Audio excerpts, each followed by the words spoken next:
first of all, today is the 24th day of Kislev, which is a significant date on the Jewish calendar.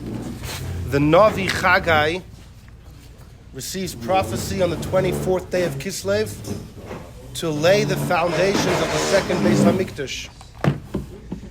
And in fact, Rabbi Akiva Emden writes, if you would like, Rabbi Akiva Emden writes in his Siddur that if they laid the foundations of the second Beis HaMikdash on the 24th of Kislev, then they probably inaugurated the next day on the 25th. He says more than that, they probably lit the menorah that very night, the night of the 25th of Kislev, in the beginning, on the first day of the second Beis HaMikdash. Because just like the Rambam paskins, you could bring karbonos even without a Beis HaMikdash built, so too you could light the menorah. Says Rabbi Akiva Emden, so they lit the menorah the first time in the beginning of the second Beis HaMikdash tonight, 200 years before the Chanuka story. And that's quite interesting because there's a big debate if all the Chanuka parties we have and the latkes and the donuts, are they Su'udas mitzvah? Is it like a Purim Suda, which is a mitzvah? Or are they just Sudas Rishus? You know, you could have it if you want, try and make a teichendik, but there's nothing really holy about it. So it's a debate. You know, the Marshal paskins that Chanukah is like Purim, it's a day of joy. But both the Shulchan Aruch and the Ramah paskin not like that.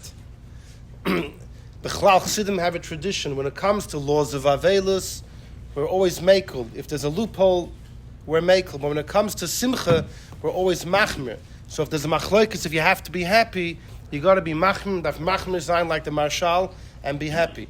But Rabbi Akiva Emden Tain is that he believes that the Sudas over Chanukah are Sudas mitzvah, the real celebratory meals, because it's not just about a miracle of Chanukah, but the beginning of the second Beis HaMikdash was dedicated deliberately. It wasn't, so by Chanukah, it's kind of like happenstance. Punkt. That's when they got control of it. But says Rabbi Akiva Emden, no, the beginning of Bayesheni, the whole dedication was tonight and tomorrow. And Lefizeh, he says that the parties, at least on the first day, are definitely Sudas Mitzvah. So that's today. Now, somebody was saying that, in these Sunday shiurim, we get distracted with midrashim and stories. Let's learn some real hardcore halacha nigel. Let's learn some Rabbi Akiva Eiger. No problem. That's what we have on the sheet today. There's two sheets. It's a fascinating Chanukah thing. It's quite straightforward, but it's beautiful. It's beautiful stuff. It's a tshuva of Rabbi Akiva Eiger. It looks a little long. It's not long. The other page, I'll tell you in just a moment. The other page are just some of the sources that we're going to look at while we're going through the tshuva of Rabbi Akiva Eiger, just to better understand what's going on. There's plenty more copies. I don't need them all for myself. Rabbi Akiva Eiger was one of the great scholars about 200 years ago. He was born in 1761. He passes away 1837. Alter Rebbe's times, a couple years younger. He met up with the Mittler Rebbe. In fact, Rabbi Akiva Eiger was known to be quiet as far as the controversy between the Misnagdim and the Chassidim. However, a shmua was spreading around that Rabbi Akiva Eiger, in fact, had embraced Chassidus. While he was alive, in fact, during his younger years or mid-years, news had spread that he was, a closet chassid. And then a letter appeared, officially from him, completely belittling Chassidus, and Rabbi Akiva Eiger claimed in this letter, I'm not a chassid, never was, and really a very sharp letter against Chassidus. However, the Mittler Rebbe said that when he met Rabbi Akiva Eiger, they spoke about Chassidim and Misnagdim, and Rabbi Akiva Eiger testified he never wrote the letter. Rabbi Akiva Eiger testified to the Mittler Rebbe, it's a forgery. I never wrote it. Some other Misnagid wrote it, and they attached my name. I never wrote it. So that's an interesting thing, because sometimes Misnagdim... The Chassam Sofer's father-in-law. The Rabbi Akiva Eiger and the Chassam Sofer were both very humble men. But the Chassam Sofer had a son-in-law who said, you know what the difference is between my shver, the Chassam Sofer, and his shver, Rabbi Akiva Eiger? The Chassam Sofer was a very humble man, although he knew how great he was. Rabbi Akiva Eiger Bechal didn't even know how great he was. He was be'etzem humble. There's a cute story that Rabbi Akiva Eiger and his friend, the Sfas Hamishpat, Rabbi Yankov Loiberbam, from the city of Lissa.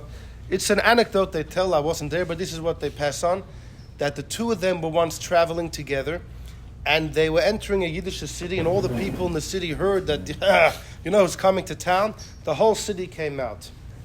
So the Sfas Hamishpat, Rabbi Yaakov Loiberbam, he thinks probably everyone's coming to see Rabbi Akiva Eiger. Rabbi Akiva Eiger thought probably everyone's coming to see the Sfas, so both of them slipped out of the doors of the wagon, like quietly. Without each one, they turned away, slipped out, not even looking what the other guy was doing. And the two of them they mixed into the crowds, no one realized. And the whole city just surrounded the wagon. Finally, the wagon comes in, they open the doors, and there's no one inside. There's no one inside. That's the story they say. Reb Chaim Volozhiner was a contemporary of Rabbi Akiva Eiger, and he once said Rabbi Akiva Eiger is an incredible scholar, but you know what? The tshuvas that he writes, I could write similar stuff. Reb Chaim Volozhiner was an incredible Gaon, the chief student of the Vilna Gaon. But Reb Chaim Volozhiner said the difference is, Rabbi Akiva Eiger, sometimes at the beginning of his heavy tshuvas, he says, yesterday I got your letter. Said Reb Chaim Volozhiner, I could never start off my letters, yesterday I received your letter. For me to put together something like this would take me a long time. That was Reb Chaim Volozhiner's word. I could write the same thing, but I couldn't start the letter yesterday I received. Anyhow, so this is a Chanuka issue. And the things like this. Well, let's begin. Let's see the questions. Rabbi Akiva Eiger begins. Li'yididi, to my friend, Harav Rabbi Yitzchak, Itzik, Av Bezdin, Kol Akil, in the holy city, Mezichad. Al Dvar Shalosa, you asked the question. B'misha hidlik ner Chanukah belel ches. It's the 8th night of Chanukah, someone's lighting candles. V'shachach levorech al hadlakasa, you forgot to bench. So excited about lighting, you're in a rush, you forgot to make the bracha. V'rakoidim shehidlik kulon, but before you finished all of them, nizka, you remembered, you realized, da'adayin loy birach, you didn't bench yet. Im yesh lo levorech, can you bench on the remaining licht, or loy or not? That is the question. Okay. Was? But the had not the other. Yeah, exactly. So we're going to see what he says, but there's a couple things as a hakdam, as an introduction. So you might wonder if somebody's lighting candles without a bracha, maybe he wasn't even paying attention to what he was doing bichlal. If maybe he wasn't even paying attention, he was just playing with the candle, and then he was lighting the menorah without having in mind to do the mitzvah. Because you would think if he was planning to do the mitzvah, he probably would have benched. So if he didn't bench, maybe bichlal he didn't really have in mind to do the mitzvah. So it's important to know that there's a major debate between the Alter Rebbe and the Vilna Gaon, and it starts earlier. Bichlal, when you do a mitzvah, do you have to have in mind that you're doing a mitzvah for it to count? So this is a debate already in Gemara. Rabbah, Rab Zeira, and Rosh Hashanah, if you're blowing shofar, if you're doing a mitzvah d'oraisa, what if you stam did it, you woke up Rosh Hashanah morning, you stam blowing, and afterwards you realize, hey, I just blew the right sequence, am I yotzeh? So there's a debate in Gemara, and there's a debate in the Rishonim, who you paskin like. But standard halacha is that for a mitzvah d'oraisa, you have to be aware you're doing the mitzvah. If not, you're called the misasak, you're just playing around. You have to be aware you're doing the mitzvah. That's standard halacha. The shaila is, what about a mitzvah d'Rabbanon? What about a mitzvah d'Rabbanon? So there's a debate. The Radvaz, the great Reb David ben Zimra, who was the Arizal's Rebbe in Nigla, in Egypt, the Radvaz in the 1500s, he paskins that by a mitzvah d'Rabbanon, you don't have to be aware. If you did it, and after he's like, hey, I just did it, then good, you're yaitza. The pre-Chodosh, who we're going to speak about soon, the pre-Chodosh was a little later, in the 1600s. The pre-Chodosh is going to come up soon again, so I'll just tell you a bit about him. Rabbi Chizkiah di Silva. So he was born in the 1650s. He passes away in the 1690s. He was less than 40. He was 39 years old when he passed away. He was born in Italy, in Livorno. He makes his way to Eretz Yisrael, and he becomes a big star over there. He wrote a sefer pre-Chodosh on Shulchan Aruch, and in it he often argues on Rabbi Yosef Kaira. He goes back to the source of the matter, And, if he thinks he has a winning argument, he'll use it to argue on even big guns, the Shulchan Aruch, and even big poskim. Some of the Rishonim will argue on too.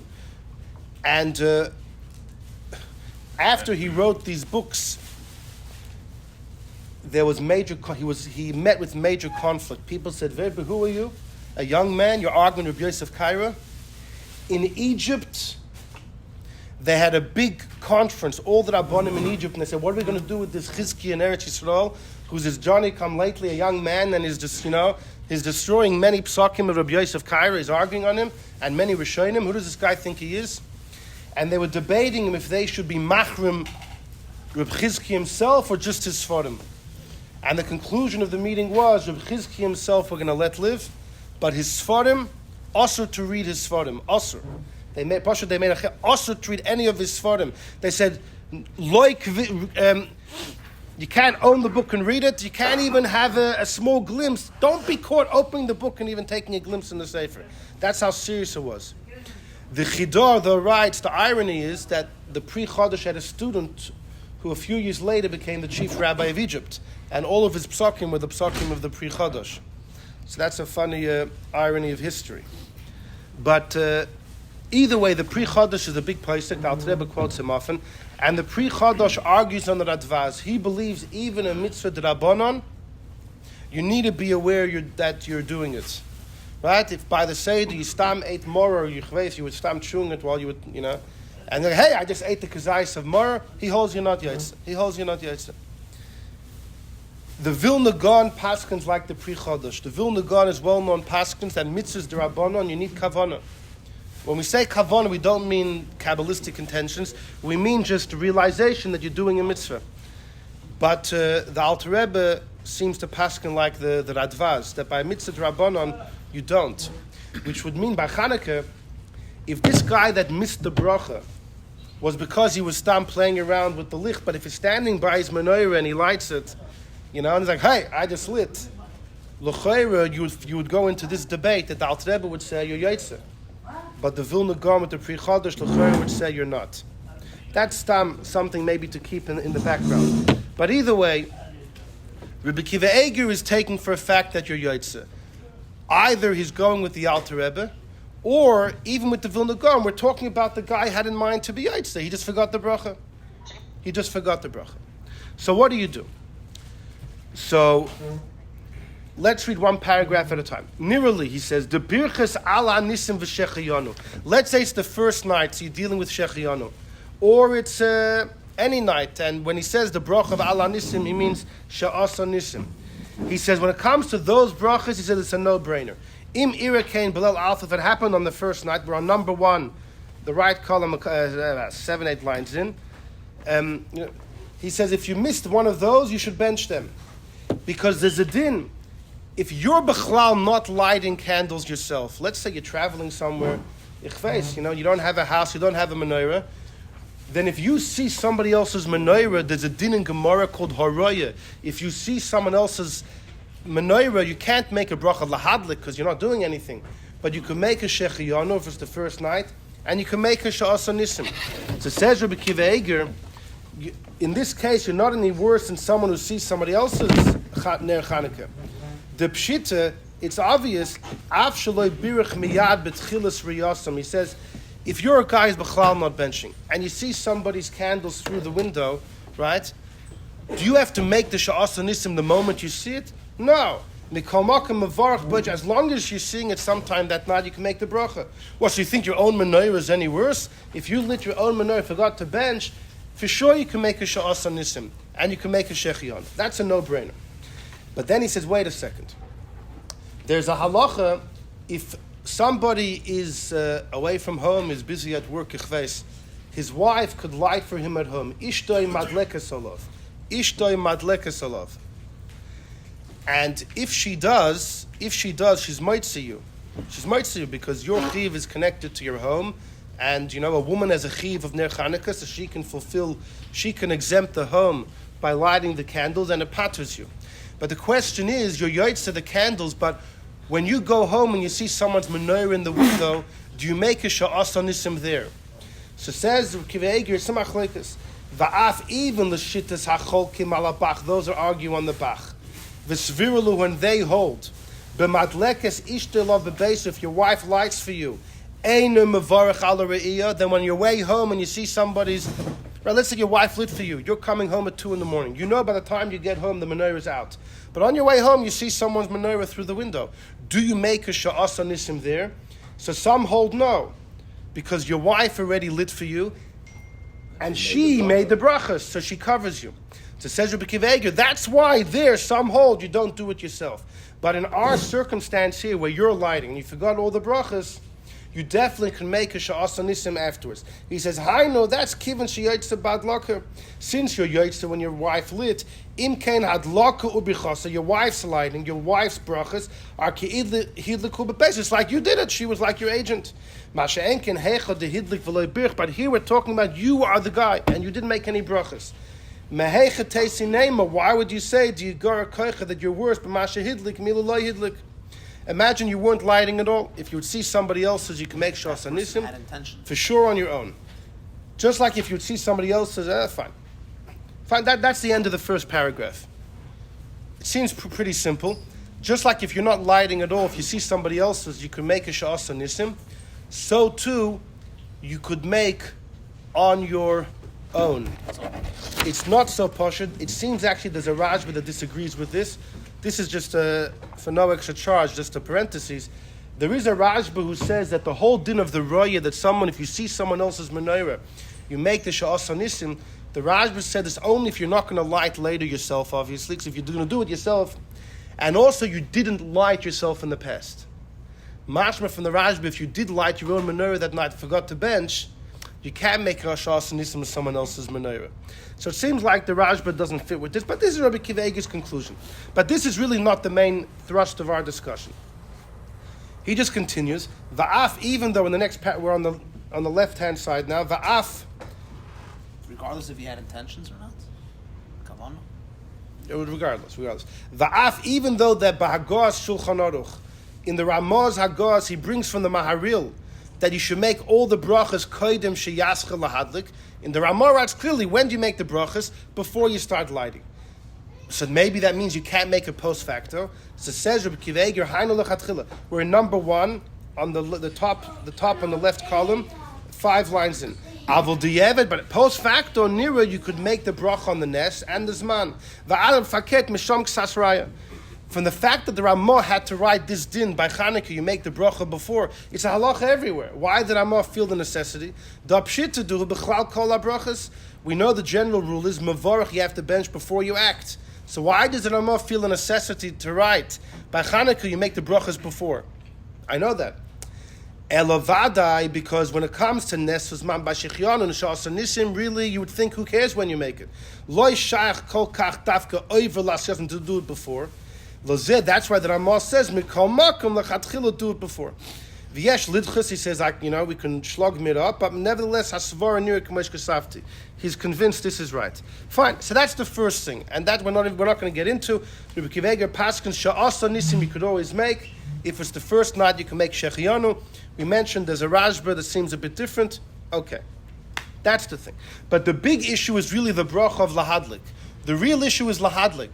In our case, you lit 7 candles, and you're about to light the 8th candle. You're about to light the 8th candle, and you're like, I didn't make a bracha. Can you make lahadlik on that last licht? So what this boils down to is a couple of things. First, we'll go to the other page, please, that I gave you. We begin with the Shagas Aryeh. The Shagas Aryeh, one of the greatest scholars, times of the Baal Shem Tov. This is in Siman Chav Vav. The Shagas Aryeh begins. Shaila, question. This is the other page, number 2, the top. Ha de Kaimel, we have a rule. Kol ha-mitzvahs, all mitzvahs, mavorach alein. When do you bench? Oivel yasiyasan, before you act. Im loy birch, but if you didn't, oivel yasiyasan, before, im mutter levorach, can you make it post facto? B'diyevet, can you make a bracha post facto? After you blew shofar and you realize I didn't make a bracha, could you make afterwards? After you took off your tefillin, after you took off your talis, everything. So it's a major debate in the Rishonim. The Shagas Aryeh begins. The Rambam paskins clearly in the 11th parak of Hilchos Brachos, im shachat b'loy bracha, if you shechted without a bracha, or hifrish trumas or meiser, so you separate truma and meiser. or shetavel, or you went to the mikveh, you didn't bench. Eine chayzim mevarach achar asiyasa. You can never make a bracha after. Now tavel is interesting because dafka there we do make a bracha after. Maybe here he means a while after. But either way, the rule of the Rambam is you can't make a bracha after the fact. Aval, but says the Shagasarya, Bagois Ashri in the Hagois Ashrit Hagois that one of the Rishonim wrote on the Rosh, in the first parak of brachas, in the name of the Or Zorua. Or Zorua is one of the most important of the Rishonim, Rabbi Yitzchak of Vienna in the 1200s. He's very important, not just as an individual, but because of the chain of Torah Shebal Peh. You see, he learned by some of the greatest Rishonim the generation before him. He was a student of Rabbi Yehuda HaChassid. He was a student of Rabbi Yehuda of Paris, Rabbi Yehuda Ser Leon, who was a student of Rabbi Chil of Paris. And then the Or Zorua taught his Torah to the Maram of Rottenburg. And the Maram of Rottenburg passes it on to his student, the Rosh. And then the Rosh's son, the Tur, writes basically the first Shulchan Aruch. So you can see the Or Zorua is mamash an important individual in this line of tradition. The Or Zorua paskins v'chol heicha shaloi birach mekamei de mitzvah. If you didn't make a bracha before, mevarach achar mitzvah, you bench after. And yoitzi de chavasa. The Or Zorua paskins, you could always make it post facto, any mitzvah. Says the Shagasarya, now that's how he starts off the simon. It's a 10-page pilpul, he goes through lots of Gemaras, I spared you that. But in his conclusion, the Shagasarya paskins, like the Or Zorua. The Shagasarya himself paskins that you can always make a bracha post facto. If you ate the matzah, like, hey, I didn't make a bracha after. You won't be doing anything, doesn't matter. The Shagasarya paskins like the Or Zorua, you can always make a bracha post facto. Now that's not the Alter Rebbe, we don't paskin like that. We paskin like the Rambam. But the Shagasarya paskins like the Or Zorua. He's not the only one. There's a couple other achronim. But in the next paragraph is how the Shagasarya finishes off that discussion. He actually said there seems to be a stir in the Ramah. V'chein pasak shom Ramah on Yeridei Siman Yutes. The Ramah says like this: Im shacha dover de isil beireyos. If you're about to shecht an animal that you know is breathing funny, and you're not sure, it might be a treifa, it might have a mortal wound inside, which in case the shchita, you wouldn't make a bracha on that shchita because the animal's not kosher. If you have reason to suspect the animal's a treifa, but sarich bedika, you need to check it. So says the Ramah, yishratenu b'loy bracha, shechta without a bracha, because it could be a treifa and then the bracha is levatala. So you shechta without a bracha, then you check it, and if you find that it's kosher, then you bench on the shchita. Post facto. And then Ramah says, but it can't be, a couple hours later, got to be right after. Ramah clearly says you could bench after. V'kashli says the Shagasarya, but who's al kosav in Erchaim by Hilchus B'dikas Chametz, that Ramah says fakert. That Ramah says v'im hischel livdoik b'loy bracha. That Ramah says if you start B'dikas Chametz without a bracha, Yevarech, you should bench kol zman shelo yesayim b'dikasei. If you start a b'dikas chametz without a bracha, as long as you're still in the middle, you could bench. Mashma, that after you finish, you can't bench. So that seems to be a steer in the Ramah.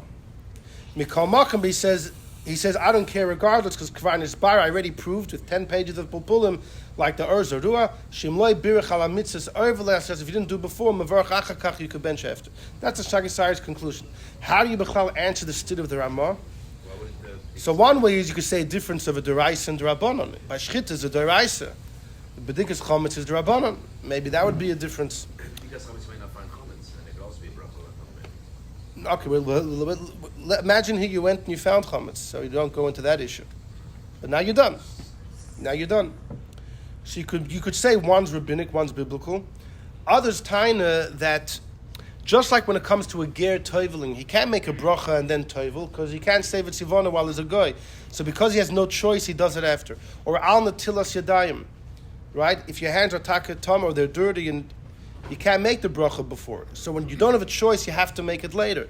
So sometime in the Ramah's case by shchita, you can't make it before because since the animal is a suffix treifa, you are logically not allowed to make the bracha. So that it could be that's just an exception. But either way, the Shagasarya paskins, like the Or Zorua, you can always make it later.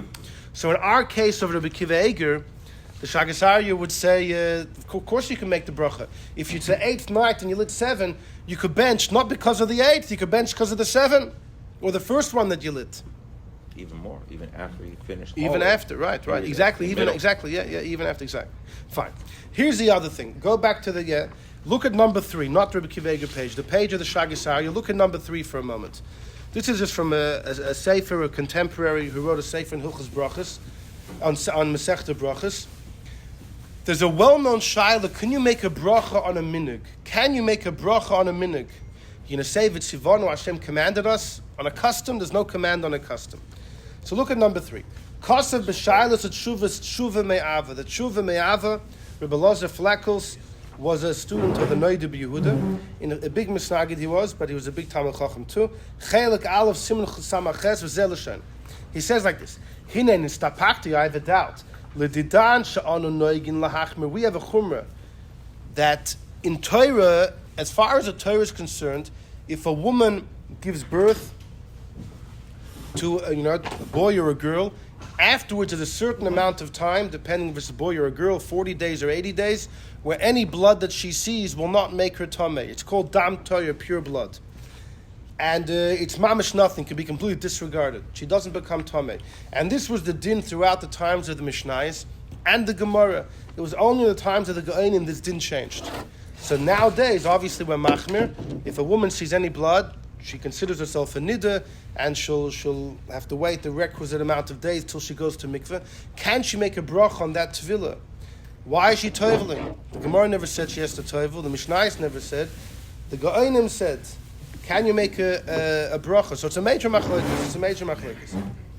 So the Tshuva Ma'ava says, where machmir that you may Torah the days of purity after she toivels, if she sees a drop of blood, where machmir she needs zayin or 7 clean days. Can a woman bench on the bracha? It's only a minig.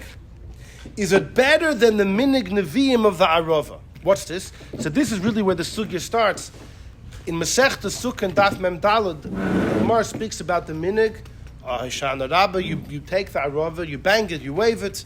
It's a minig of the neviim but because it's a minig, the Gemara says you don't bench. It's a black and white Gemara in Sukkah. Since it's a minig of the neviim, it's only a custom. You don't bench. So it says it's Tshuva Ma'ava, that's a minig from the prophets. You don't bench because it's only a custom. A minig from the Geonim, for sure you wouldn't bench. Va'ayin Shom, look there, that the Tshuva Ma'ava says he asked his Rebbe, the Noida B'Yehuda, V'shokol v'tori be'ein v'lad, the Noida B'Yehuda said, Sfar is this way, Sfar is that way, V'rafyu b'yodem, he didn't come to a conclusion. In the brackets he says, if you look in the Sefer Dogel Mavava, that's from the Noida B'Yehuda, his notes on Shulchan Aruch, the Noida B'Yehuda apparently came to a conclusion not to bench. Because how could you say V'tzivonu in something that even the rabbis never decreed? It's only a custom. So the Tshuva Ma'ava seems to say you shouldn't bench. The Noida B'Yehuda at one point went back and forth. It seems like his conclusion was not to. But in the bottom, he brings from the Chassam Sofer who says you do. The Chassam Sofer in Yerdeh, Herich Bazeh, based on Rabbeinu Tam. What's Rabbeinu Tam's opinion? On Rosh Chodesh, we say halal. Right? It's only a minig. The Gemara in Tainus at the end says clearly, Rosh Chodesh, halal is only a custom. Yet we make a bracha. Do we make a bracha, or do we or not?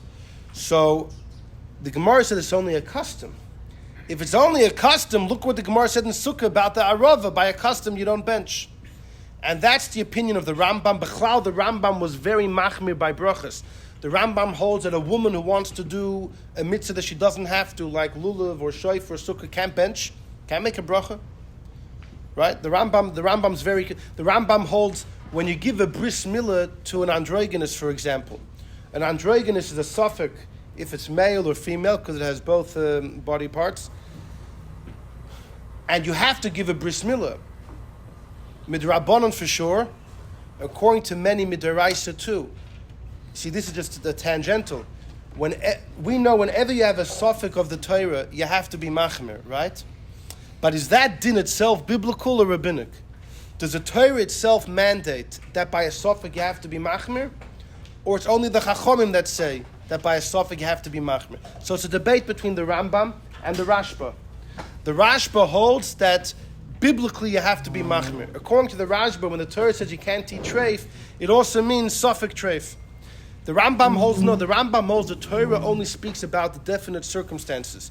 The Rambam holds if it's sofek treif min Torah you could eat it. The rabbis were machmir. Oh well, it's only once only drabanon, so there's lots of. But here's the thing. Rabbi Akiva Eiger in another tshuva holds that the Rambam only said that by prohibitions like treif, but by a mitzvah saseh, Rabbi Akiva Eiger holds that the Rambam would agree that biblically you have to be machmir, which means by giving an androgynous a bris milah, the Rambam would agree, says Rabbi Akiva Eiger in a different tshuva, to the Rashba, that min Torah you have to do the bris, but the Rambam clearly paskins that you don't make a bracha, even though biblically you have to do it. You don't make a bracha. Why? Because you're only doing it machmas hasofik. You don't make a bracha. So the Rambam holds women can't make brachas if they want to do mitzvahs. You never make a bracha if what you're doing starts from a sofik. And the Rambam also says you never make a bracha on a custom. On all three things, the Rambam is very machmer. Now the custom din l'cheres pashut, that's a Gemara in Sukkah. But comes Rabbeinu Tam. Rabbeinu Tam comes and disagrees. Rabbeinu Tam b'chlal seems to argue in all these three cases. Rabbeinu Tam clearly says women can make brachas on anything, which is how we paskin, we're Ashkenazim. And when it comes to a custom, Rabbeinu Tam says the following. Rabbeinu Tam says, yeah, Halal Rosh Chodesh is a custom, but you make a bracha on a custom. The Gemara in Sukkah about the Arava, shaking an Arava is just tiltul ba'alma. You start moving some twigs. That minig doesn't warrant a bracha. But saying Halal and Rosh Chodesh warrants a bracha. And Tam doesn't explain himself. Like, why is he belittling the minig of the Arava? It's just a lulav and esrog. What? He changed the calendar for their. Right. So It's another shit. Let's see what he says over here. You have to buy the Arava. The guys sell them. It's a whole thing. The Rebbe is, if I'm bringing on the Arav, how important the Arav is. Pretty big minute, no? That the Rambam would hold, but the Rambam holds. It's a big deal.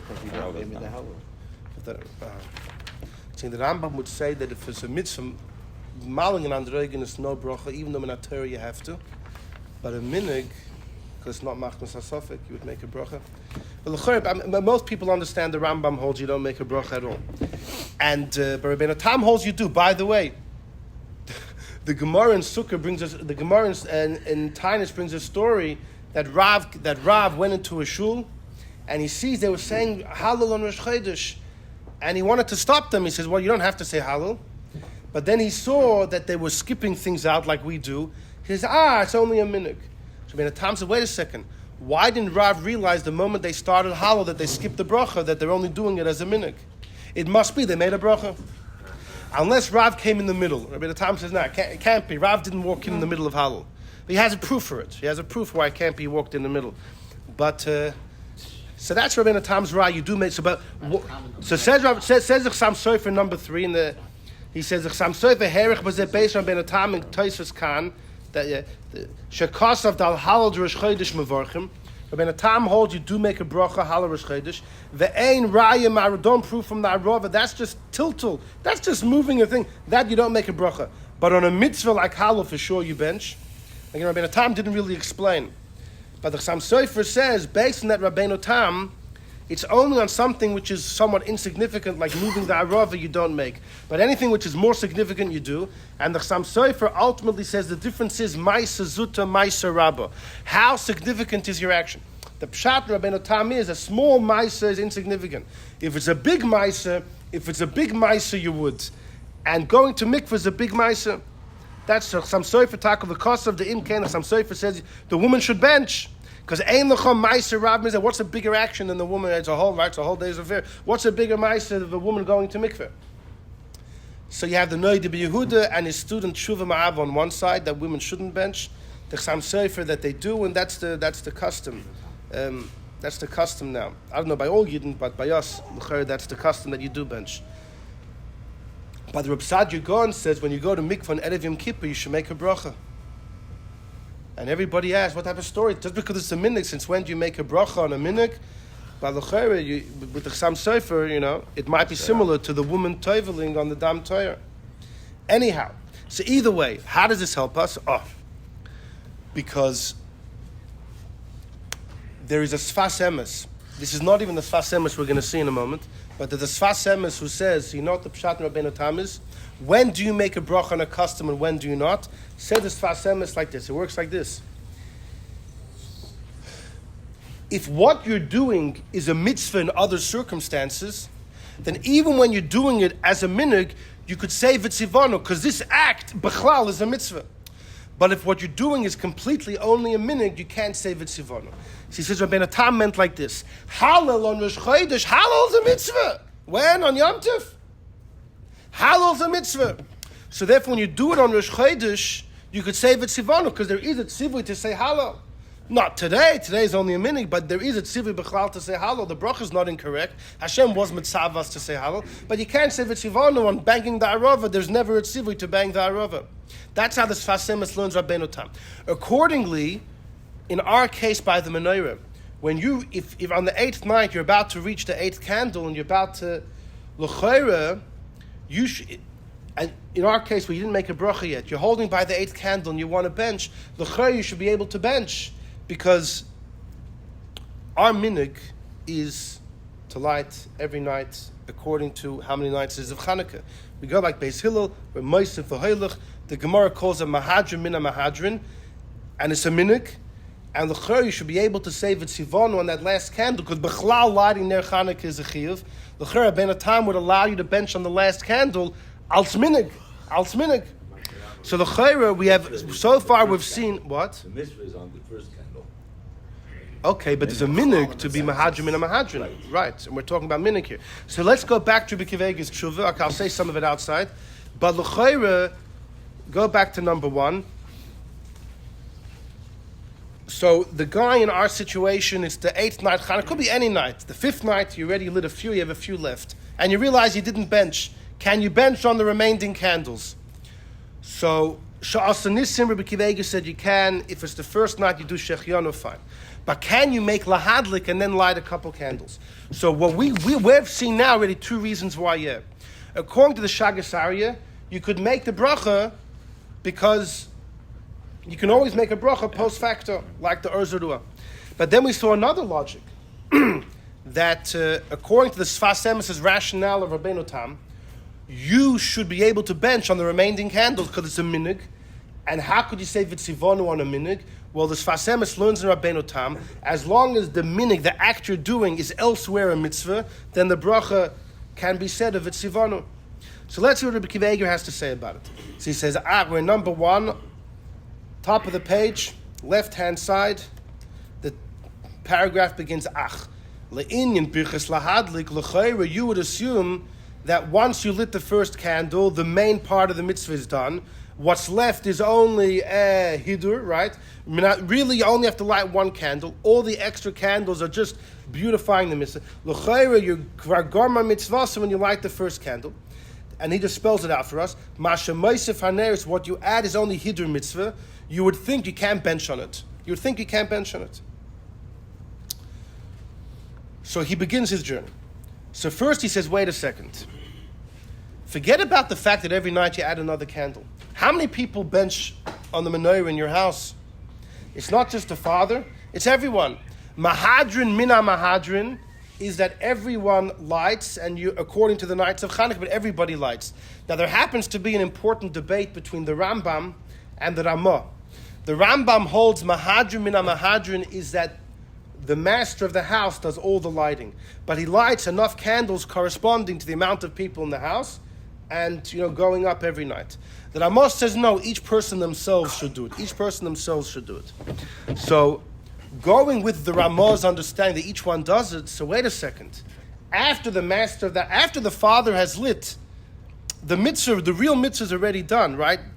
The real mitzvah is 1 candle per house. Mahadrin is everyone should do. Mahadrin mina mahadrin is that you should also add according to the nights, right? But once the Baal Habayis lit his menorah, the Iker mitzvah was done. How could your guests light their own menorah and make a bracha? Because of mahadrin. That means you can make a bracha on a hider, right? Isn't that a clear proof? He says, don't bring me a proof that you could bench on a hider. Da'anan mavarchin kol bnei beis, because the whole family benches, even though medina nerish or beisai. Ve'inach. Now we're in the middle, number 1, we're in the middle segment. And everyone else is just mahadrim, right? So you see the raya is trying to bring? The raya of Akiva Eiger is, how many people are lighting in your house? Sometimes you get 5 people lighting. Everyone's making a bracha. After the first guy lit, the mitzvah was done. What's left is only mahadrim. Elamai, you can make a bracha on mahadrim. So too in our case, when it comes to the hiddur of adding a candle every night, if you lit most of it without a bracha, l'chayr you could bench on the remaining licht. Says Rabbi Akiva Eiger, no, there's a fundamental difference. And he says, beautiful. If you're at home and you're lighting and your 15-year-old kid is lighting, says Rabbi Akiva Eiger, your 15-year-old kid has in mind not to be yotze with you. So when he lights, it's not as mahadrim, it's not just a hiddur. He needs to light for his menorah. Now that's only if your 15-year-old kid isn't eating from your kitchen. If he's soymech al shulchancha, if he's eating at your kitchen, he b'chal doesn't have to light in the first place. In fact, Rabbi Avadia Yosef Tainet Bochum b'chal might not be chayiv in their Chanukah, because they're all the Esenaf Kesh. They're all enjoying the hospitality of the yeshiva, and it's really the administration of the yeshiva or whoever owns the building. But the Bochum themselves may not be chayiv. But imagine you had a guest in your house, right? And they brought their own food for Shabbos. So they have a chiv to light their own menorah. So in the times of the Gemara, they don't have to. They could just give you some money and be mishtatif with some money. But they have to do that. But let's say they don't do that and they light their own menorah. Says Rabbi Akiva Eiger, your guest is having in mind not to be yotze with your menorah. And that's why he could bench, because he has a chiv to light the candles. But when you're lighting 8 candles in the 8th night, right? Well, you're having in mind not to be, that you don't want to be yotze with your first 7, Baba Maisus, no one has that in mind. When you start lighting the first candle, you do the Ikr Mitzvah, right? So he says that's the difference that he makes. Fascinating. He says, that's different, because when you have 10 people lighting in a house, each person has in mind not to be yotze with the original lighter. And therefore each person can bench, because they have a chiyuv, and they weren't yotze yet. But when you're in your hiddur of lighting the amount of candles for that night, you're yotze with the first candle. Don't tell me you have in mind not to be yotze until you light all of them. No one has that in mind.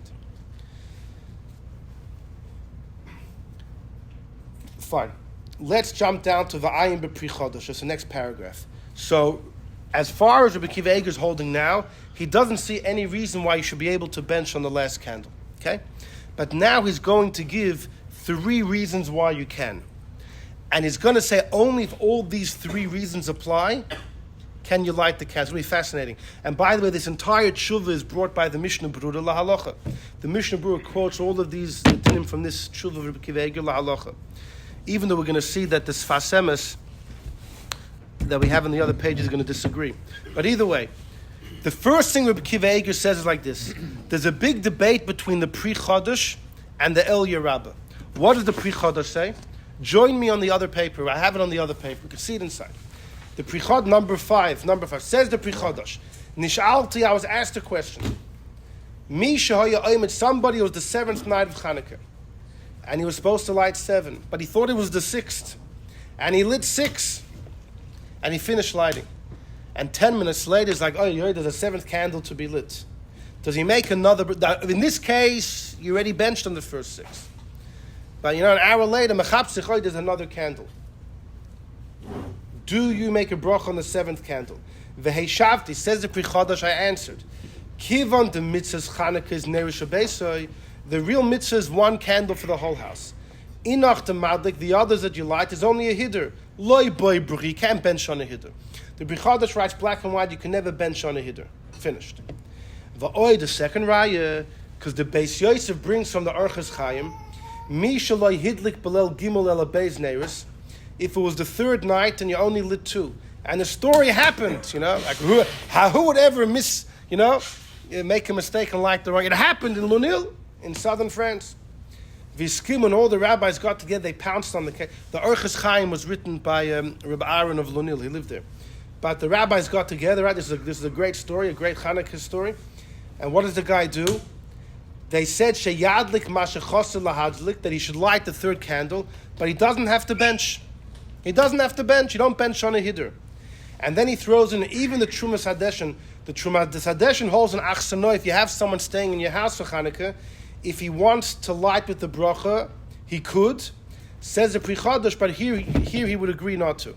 The Kol Shekain that Bechlal says the Pri Chodesh, I think the Trumas Hadeshin is incorrect. The Trumas Hadeshin paskins, if you have a guest staying at your house, even if he brings his own food, he really should just give you a pruto, like the Gemara says, he should give you some money to be mishtatif.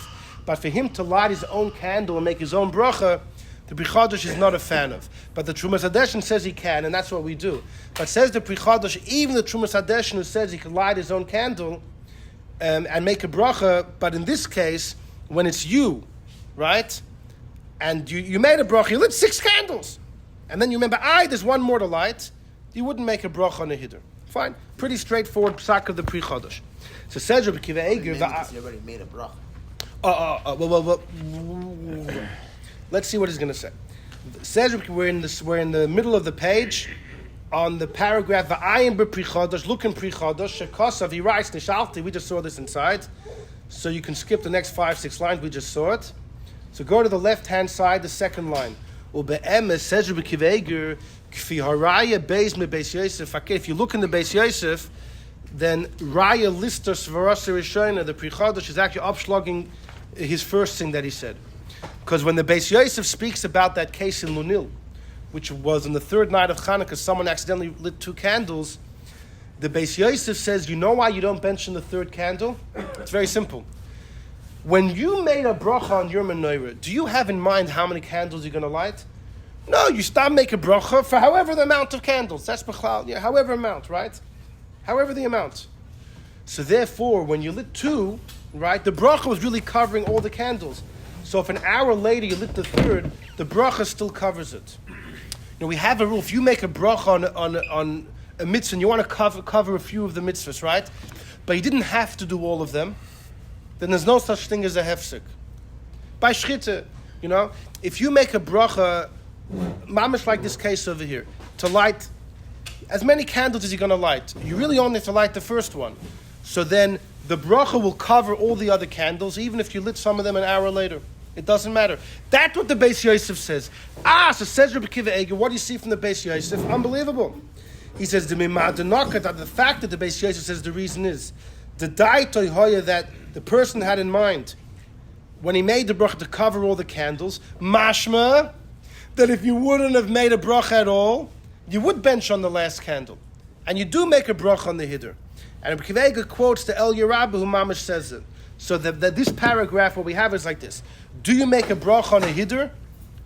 By Chanuka, it's a debate between the Pri Chodesh and the El Yerabah who dissects it from the Beis Yosef. The El Yerabah, or Elia Shapiro, he was in the times of the Baal Shem. He was actually the same time as the Pri Chodesh. He was born around the year 1660.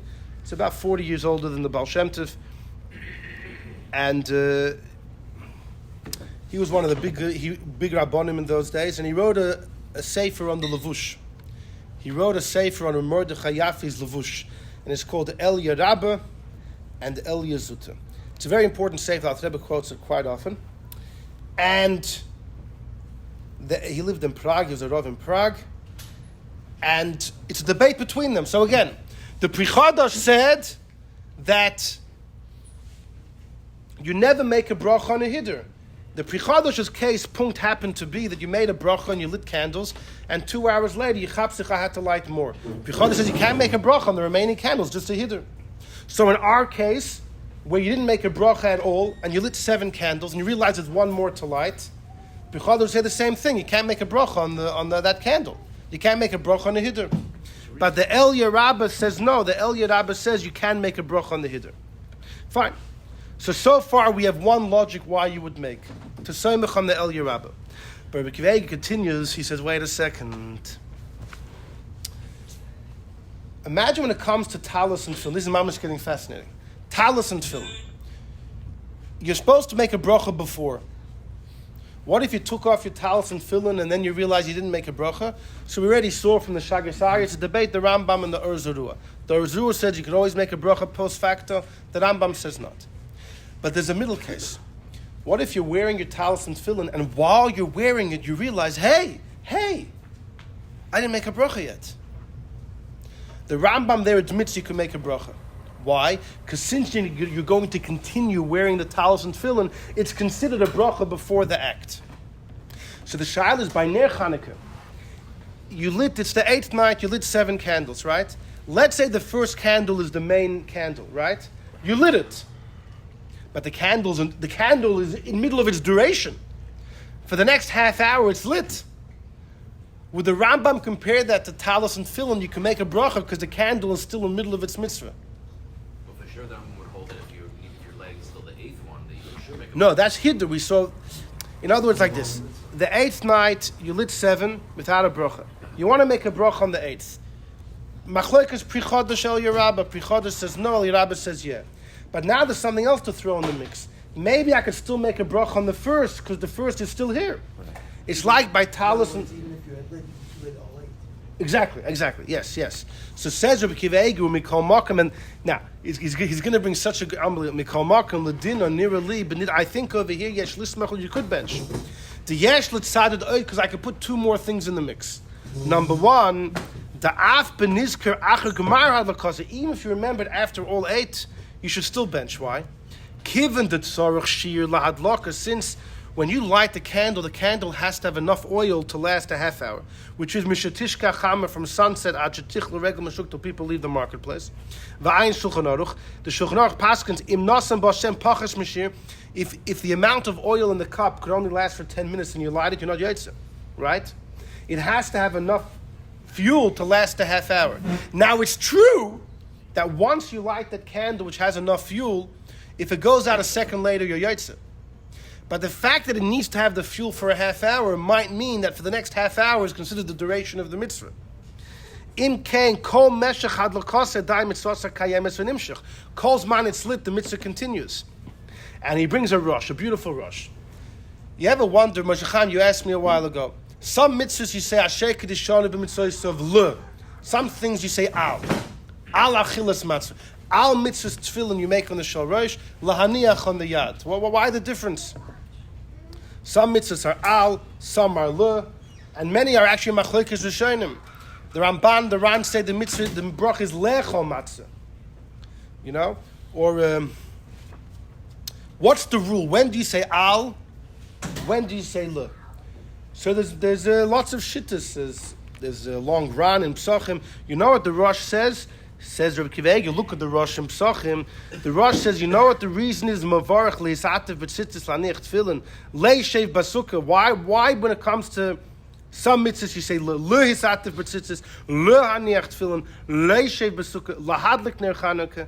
You know why? Yesh bahem shiui mitzvah. The Rosh says the rules like this: anything which the act is one thing and then it's over, you say al. Le means 2, like 2. It sounds like that there's something that's gonna take time. Whenever the mitzvah has a duration, you make le. When it comes to tzitzis, you don't just throw it on and take it off. You're gonna be having it for a while. You're gonna be soaking in the mitzvah. So too sitting in the sukkah, and the Rosh says so too by Chanukah. The Rosh says you say lahadlik ner Chanukah because the mitzvah has a duration. Va'alosh and meira al zeh, and the Rosh continues lios atif b'tzitzis. Luhis atif means to be wrapped in a tzitzis for a while. Leishiv b'sukkah means to sit, and to be there. And lahadlik ner Chanukah, and the Rosh says clearly there is a shiyuv b'mitzvah, so the mitzvah has a duration because it needs a half hour. Now, even though the half hour just means that's the amount of fuel it needs to have, it doesn't actually have to last that amount. But the Rosh clearly in Psachim says that's enough to categorize it as a mitzvah that has a duration, and you make the bracha le. Similar to talis and tefillin. So says Rabbi Akiva Eiger, let's take it a step further. Just like by talis and tefillin, everyone agrees that even if you didn't make the bracha before, you can make the bracha during, because it's always considered before, because you're still going to be doing the mitzvah a moment later, right? You're wearing the tefillin for an hour. You didn't make a bracha before, but a half hour in, you make the bracha, because you're still sitting it for another half hour. So too by Ner Chanukah. If you're lighting the candles, in our case, you didn't make a bracha till you reach the last one, or even if you finish the last one, you should be able to make a bracha because the first candle, which is the main mitzvah, is still here. And if it's within the first half hour, the mitzvah is enduring. Fascinating. Harei, he says, the medama ner Chanukah tzitzis and tefillin, that there's a shihui, there's a duration in the mitzvah. Now the Rosh is talking about punkt if you say le or al, but Akiva Eiger is just saying logically take it to the next means there's duration. duration. Exactly. What? There you're doing something active. Oh, that's the next paragraph. You should have given the shir. Im Ken, he says, Yesh loim so too by tzitzis and tefillin.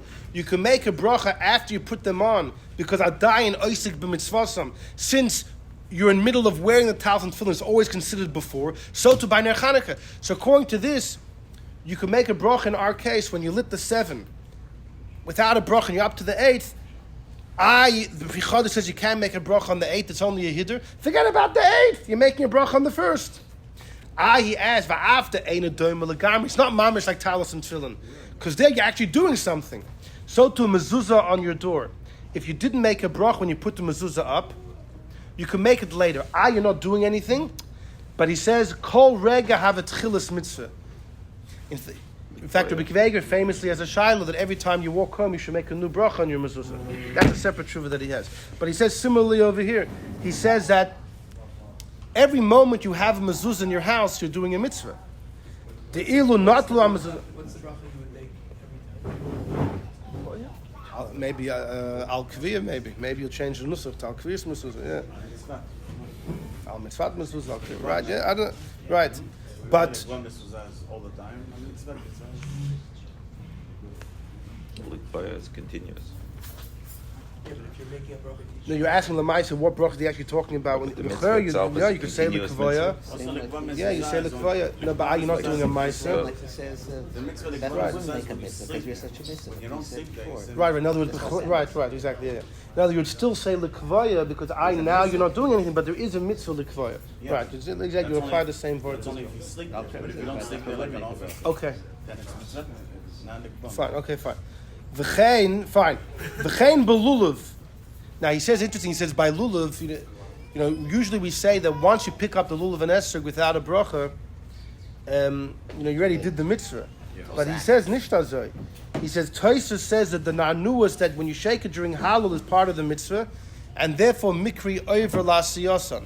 It's considered before. He's saying here that even by lulav and esrog, if you picked it up without a bracha, you could still make a bracha. It's not too late. You did the chiyuv. But since you're still going to do the nanuim, the shaking and halal, it's like in the middle of wearing the talis and tefillin. It's not too late. It's not too late. But let's say Hainu Gamken, he says, Al Kopanim, he says, because if you wouldn't shake it, you're missing something. But by Ner Chanukah, you're not doing anything. Can you really say by Ner Chanukah there's a duration of the mitzvah? But he finishes off, he says, still, but since the Rosh compares it mamash to talis and tefillin, this at least can be somewhat of an argument. And the Rosh does say, the Rosh uses the word that Ner Chanukah has a duration. To use the Lashon lehadlik, it has a duration. So, the Rosh is the one who uses those words, so it's good enough for us to say, what? Was the Rosh using that as a comparison in the continuation of the mitzvah to anything to do with... Just the Lashon of lehadlik, that's it. No. But it's another thing to throw in the pile. Then Akiva Eiger continues, we're at the bottom, Dibra Maschel Gam.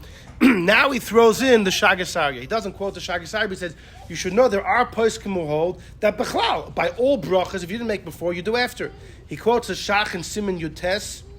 Now the Shach actually had a back and forth. First the Shach said, you can't do it after, but then he wrote in the Kudas HaKesef, which is a Piddush he wrote on himself, on the side over there, it seems like maybe he holds you could. The Shach has a back and forth. It's funny, he doesn't quote the Or Zorua or the Shagasarya, but he quotes the Shach. But either way, said Rabbi Akiva Eiger, so now we have 3 reasons why you can make a bracha on the 8th candle. Again, the case is, it's the 8th night. You lit 7 candles without a bracha. You're up to the 8th. There's 3 reasons why you could bench. A, the El Yerabah says you could bench on a hiddur. B, the Rosh said it's a mitzvah which has a duration. So you could make a bracha not because of the 8th, because the first one is still there. And C, you have the Or Zorua, the Shach, the Shagasar, you hold Bechlal by any mitzvah, you could do it post facto. But he says this only works if all 3 svaras are playing. The moment you lose one of the 3, you can't bench. Here, look Ulam, look at the last paragraph, Ulam. He says, beautiful. Imagine it's the 8th night. You lit 7 candles. You're about to light the 8th, right? And you say, I didn't make a bracha. The first one goes out. can you make a bracha on the 8th? Within a half hour. Yeah. After a half hour, you can't. After half hour Vaiter, you can't apply the second svara. But if it went out, you only have svara A and svara C. If the candle went out, you only have the first and the third svara. You have the first svara, the El Yerabah, lets you bench on a hiddur. You have the Shagasai, the Orzrua, you could bench post facto. But you don't have the Rosh svara that the mitzvah is in the middle of its duration. That's Rabbi Akiva Eiger's psak. But I just want to show you, and the Mishnah Berurah quotes all of these things, Lamaisa. The Sfas Emes disagrees. Look at number 4. The Sfas Emes in number 4, and it's the last thing we'll see. The Sfas Emes argues. The Sfas Emes says, "Achei nira loim." It appears to me, but that the vade have a mitzvah gemura. When you light 8 candles the 8th night, every candle is part of the mitzvah, because kach hoya hatak. The takana was that the mahadran should do the mitzvah in this fashion. The problem is, there's a Magen Avram. If the second night of Chanuka, right, you have 2 candles, your friend has none. Should you light 2, or just do 1 and give your friend the candle? The Magen Avram says, give the second one to your friend. Give up your hiddur for your friend to do the ikr mitzvah. So wait a second, that sounds like your additional candles are only a hiddur. He says no. Hatam, he says, the pshat over there is, says it's Sfas Emes, when you light 2 or 3 candles, it's all part of the mitzvah. But it's not 2 or 3 different mitzvahs. It's one mitzvah of 2 or 3 candles of the second or third night. Better give yours to your friends so more mitzvahs can be done. But in truth of the matter, when you light your candles, each one is part of the mitzvah. And that's why, look how he finishes off with the last line of number 4 V'loch, and said this Sfas Emes, Im shachach levarach, if you forgot to bench, right? Yeah, and you have 1 left. Adayin habracha shaycha, but you could bench on the last candle, the mahadrin, kol neiris mikra mitzvahem. He disagrees on the shagas. According to him, if the 7th night of Chanukah, right, and it's 2 hours later, so it's not in the duration of the mitzvah, or all 7 went out, you can make a bracha on the last one. He'll argue on the pre-chodesh. It's packed like the El Yerabah. The Sfas Emes says, when we're mahadrin mina mahadrin, each candle is part of the ikr mitzvah. Shagasari clearly disagrees. I'm sorry, the Rabbi Akiva Eiger clearly disagrees.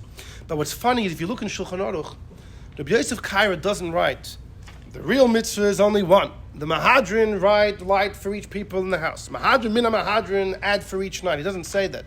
The Shulchan Aruch just says, what we do is, we're mahadrin mina mahadrin, we add 1 for each night.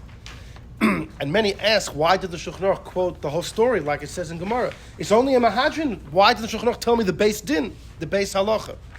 So some want to tie it from there that the Chachamim gave 3 ways to do the mitzvah, and Yidden were makabel themselves the 3rd way. Yeah, you could still do the 1 way, but it's not really. It's the 3rd way, and it's not considered mahadrim.